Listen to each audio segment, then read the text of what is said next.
নমস্কার বন্ধুরা, ব্যস্ততার মাঝে অক্সিজেন ইউটিউব চ্যানেলের পক্ষ থেকে সকল দর্শক বন্ধুকে জানাই আন্তরিক প্রীতি, শুভেচ্ছা, অভিনন্দন। চলে এলাম আর একটা নতুন ভিডিও নিয়ে। এর আগে আপনাদের বিভিন্ন ভিডিওতে দেখিয়েছি কিভাবে কাটিং থেকে চারা তৈরি করতে হয়। আজকে দেখাবো স্থলপদ্মর কাটিং থেকে কিভাবে চারা তৈরি করতে হয়। এই দেখুন, স্থলপদ্মের ডাল আমি বালিতে বসিয়ে রেখেছিলাম, তা থেকে চারা হয়ে গেছে। এখন এটা মাটিতে বসানোর জন্য উপযুক্ত হয়ে গেছে।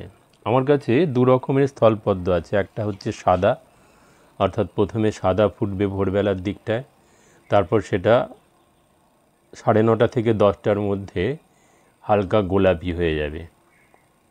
আর একটা কালার আছে, সেটা হচ্ছে আপনার প্রথম থেকেই গোলাপি ফুটবে।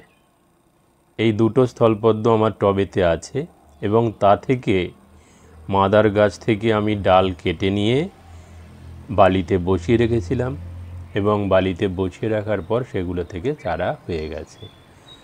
এখন বক্তব্য হচ্ছে স্থলপদ্ম কখন আপনি কেটে বসাবেন।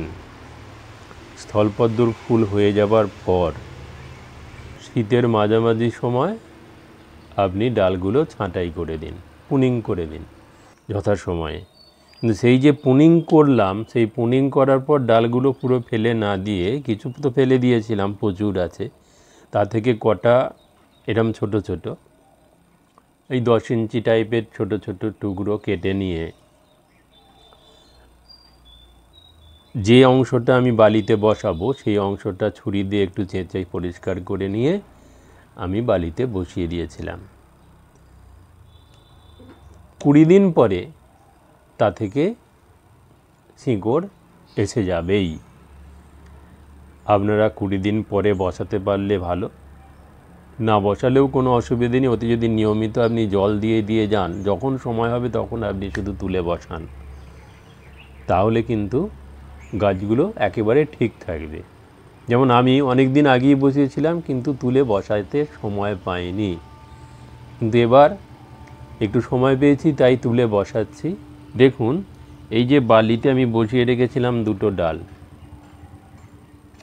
সেই দুটো ডালে কিন্তু আমার শিকড় হয়ে গেছে, প্রচুর শিকড় হয়েছে। এই দেখুন, আমি তুলছি, এই যে তুলছি, এই যে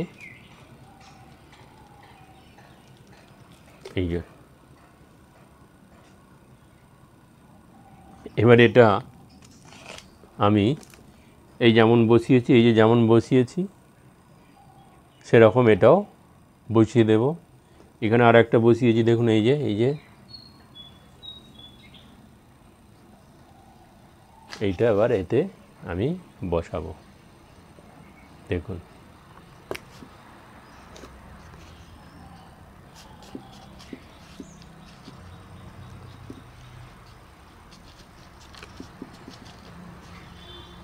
এই বসিয়ে দিলাম, মানে বালি থেকে তুলে টবে প্রতিস্থাপন পর্ব হয়ে গেল। এই ছোট টবে বসিয়েছি, এ থেকে বড় টবে আমি দিয়ে দেব, বা পারলে মাটিতেও বসিয়ে দিতে পারি। স্থলপদ্ম সাধারণত মাটিতে খুব ভালো ফুল ফোটে, কারণ গাছটা তো অনেকটা বড় হয়। গাছটা যদি ঠিক মতো করা যায়, আপনার 20-22 ফুট 25 ফুট পর্যন্ত বড় হতে পারে। সুতরাং যদি মাটি পায় তাহলে কিন্তু তার গ্রোথটা ভালো হবে এবং তাতে প্রচুর প্রচুর প্রচুর পরিমাণে ফুল পাওয়া যাবে।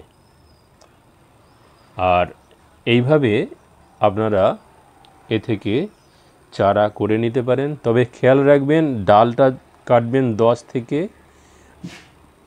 12 ইঞ্চি, 10 ইঞ্চি বা 12 ইঞ্চি কাটলেন। এবার যে দিকটা আপনি বালিতে বসাবেন সেদিকটা 1 ইঞ্চি পরিমাণ ছুরি দিয়ে একটু চেঁচে নিয়ে সাদা অংশটা বের করে দেবেন। বের করে দেবার পর তাতে আপনি কাটিং এজ পাউডার গুলে লাগাতে পারেন। কাটিং এজ পাউডার যদি না থাকে তাহলে আপনি অ্যালোভেরা একটা ডাল ভেঙে নিলেন এবং তার যে জেলটা, সেই জেলটা বের করে তাতে লাগিয়ে নিতে পারেন।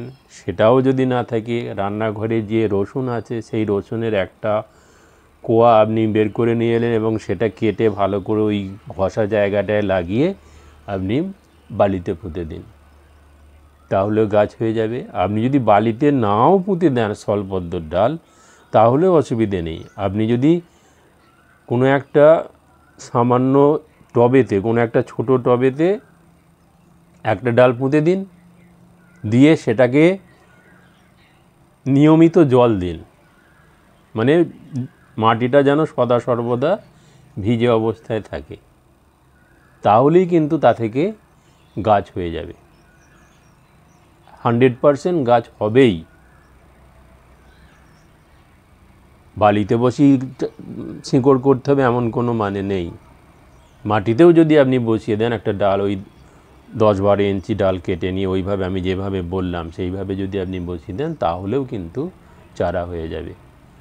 সবাইকে আবার একবার নমস্কার জানিয়ে এখানে ভিডিও শেষ করছি। শেষ করার আগে একটা গুরুত্বপূর্ণ কথা বলতে চাই, যদি আমার করা ভিডিও আপনাদের উপকারে লাগে তাহলে সত্যি আমার খুব ভালো লাগবে।